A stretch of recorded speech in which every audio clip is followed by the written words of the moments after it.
Hello grade 10s, welcome to today's lesson where we will be looking at the probability scale.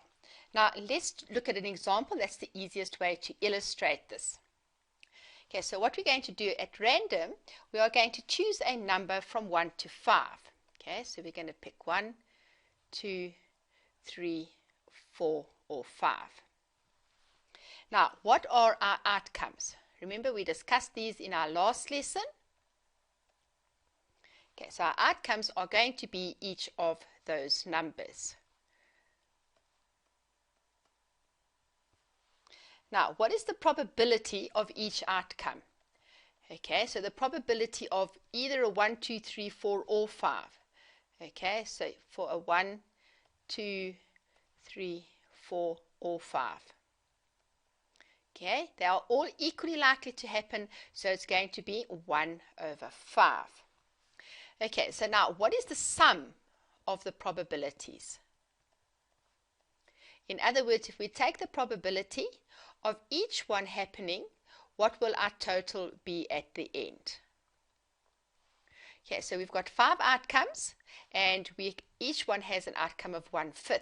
In other words, we're going to go 1/5 plus a 5th and a 3rd one for the 3 and a 4th one and 1 for the 5. Okay, so obviously if we add all of these, we are going to get 5 out of 5, which of course is 1.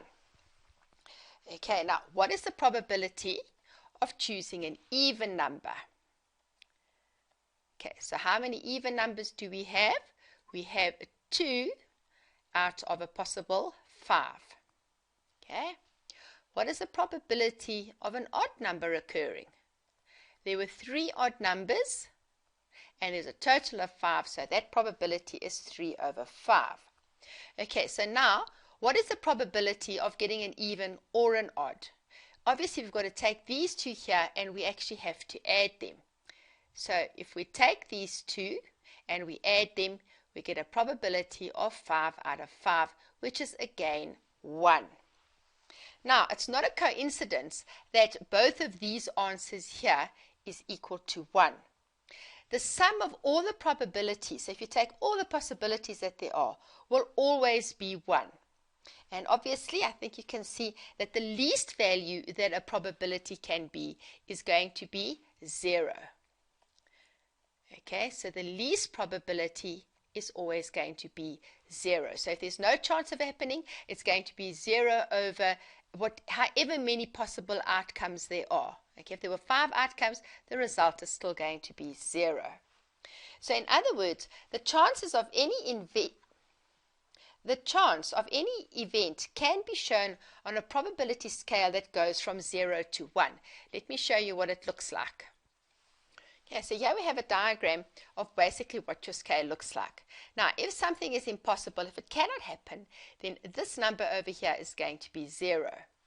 If it is absolutely certain that it is going to happen, so for example, the sun rises in the east, it always rises in the east, it's impossible, it cannot not happen, okay? So then it's going to be a probability of 1. Then the word we use if it's a chance of 1 in 2, here we've got either a heads or a tails, that is going to be a probability of a half, okay? The word we use there is that it is an even chance. Now, then we have things that are in between. So if it's between even chance and certain, then we can say that the event is going to be likely. So that's roundabout here. And basically, if you're coming from your even chance going up there, the events are more and more likely to occur. Whereas if we come down this way, they're less and less likely to occur. Okay, so if we've got, say for example, 5 marbles in a pot, 1 is black and 4 are purple, then the probability of getting a purple dot is 4 over 5, which is at about over here. Now, the chances of getting any one of these numbers on your die, remember die is singular and dice is plural, it is going to be 1 over 6, which is round about here. Your unlikely and likely are probably round about a quarter of the way, so this is probably about a quarter, and this one over here is our 3/4. Now, you can also talk about highly likely, which would be down here, and you can talk about very unlikely, which would be more towards the impossible side. Okay, so now let's have a look at some examples, at some statements that may or may not be reasonable. Okay, so here we've got some statements up. I want to see whether they're reasonable or not. Okay, so this first one says that the probability that it will snow on Christmas Day in Johannesburg is 0.9. Now 0.9 is almost at the end of our scale, which is the certain one where it will happen. Now, I don't know about you, but I've never been in Johannesburg on Christmas Day when it's been snowing. That's because we're in the middle of our summer. So this statement over here is not a reasonable statement. Okay, this does not make sense. Now, what about the probability that you will win a raffle prize is 0.5. So this means that you've got basically a 1 in 2 chance of winning. Again, this statement is, unless they've only sold 2 tickets, it is not going to be a reasonable statement. Okay, there's usually in a raffle, you've maybe got 100 tickets that you've sold, sometimes even more, which means your chance is not going to be anywhere near a half. It's going to be a lot less. Okay, let's look at the next one. The probability that you will go to bed before midnight on a school night is 0.98. So in other words, it's almost certain that you will go to bed before midnight. And yes, you should be going to bed before midnight on a school night. So I would definitely say that this is a reasonable statement. Okay, what about this last one here? The probability that your pocket money is doubled tomorrow is 0.02. Okay, so now this is quite a low number. These are supposed to be commas. Apologize for that. Okay, so what they're saying is the probability that your pocket money will be doubled is very low. And I would definitely say that that was reasonable. Not many people have their pocket money being doubled overnight. So there is a chance that it might happen. That's why it's comma 0.2 and not completely 0. But it's not a reasonable. Let me just quickly fix that.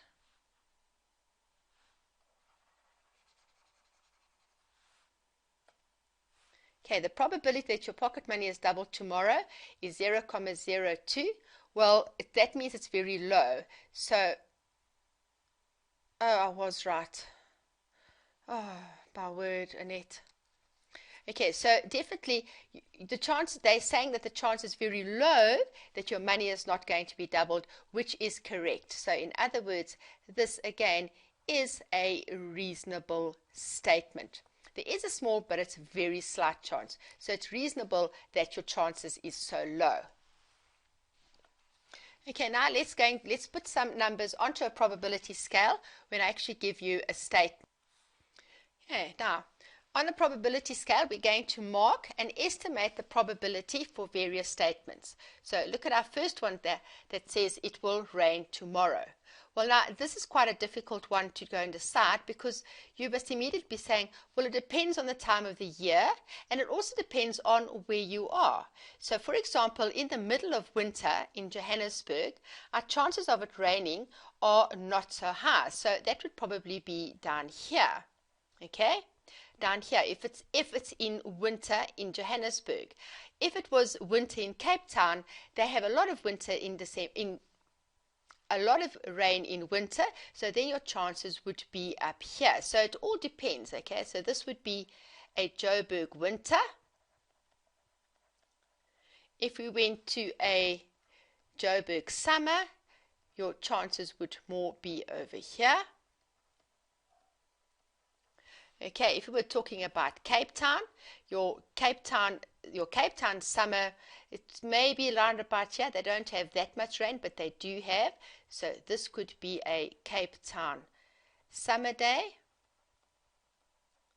And this one over here could be Cape Town in winter. Okay, so that question is very difficult. They would have to be far more specific than just telling you, will it rain tomorrow? Okay, let's have a look at another one.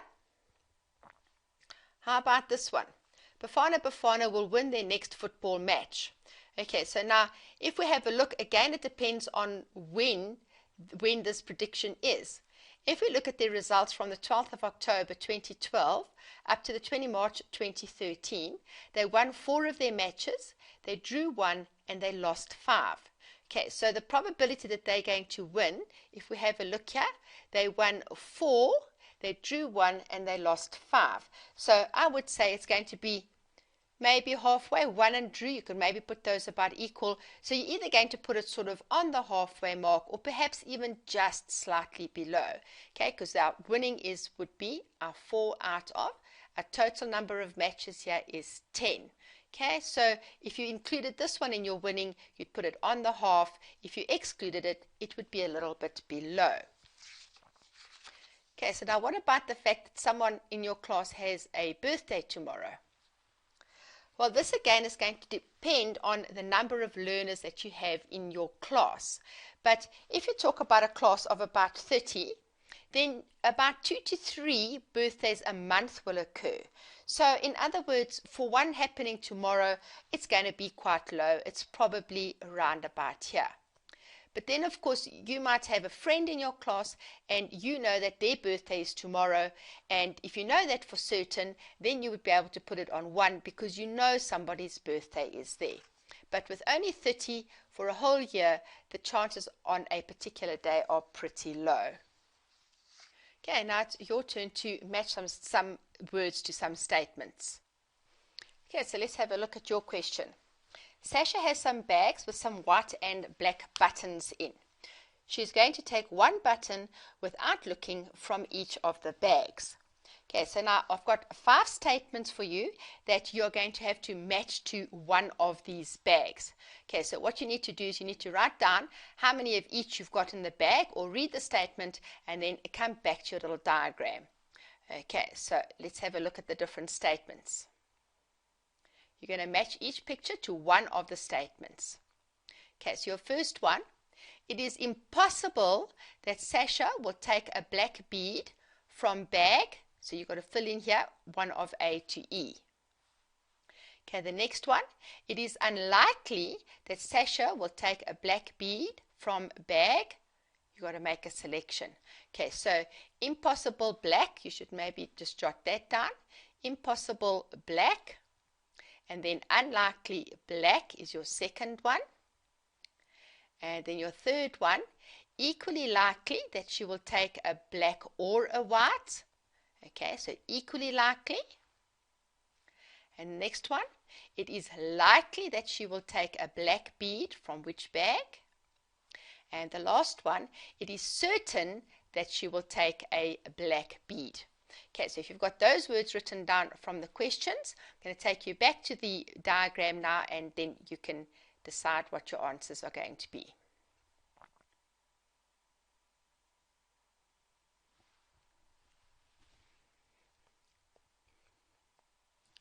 Okay, let's have a look at the different answers. Okay, match each picture to one of the statements. Right, it is impossible that Sasha will take a black bead from which bag? Okay, if it's impossible, it means there are no black beads in that bag, and that, of course, is number B. So statement number 1 is going to be with bag B. Okay, then it is unlikely that Sasha will take a black bead from a bag. So if it's unlikely, it means there are a lot more white beads than black beads, and this one over here is bag number C. So statement 2 is going to be with bag C. Then it is equally likely that she will take a black or a white bead. Now, equally likely means the same chance. So that will be the one where you've got the same number of beads on. And you can see here that bag A has got the same number. So that is going to be for statement 3. And then it is likely that Sasha will take a black bead. Means we need more blacks than whites, which is going to be this one over here. So this bag goes with statement number 4. And then obviously this one is going to be number 5. Let me just read it. It is certain that Sasha will take a black bead from. If there are only black beads in the bag, it is impossible for her to get a white, or it is certain that she will get a black bag. Okay, please join me again for another lesson where we're going to be having a look at some cards that are often used in probability and questions related to that.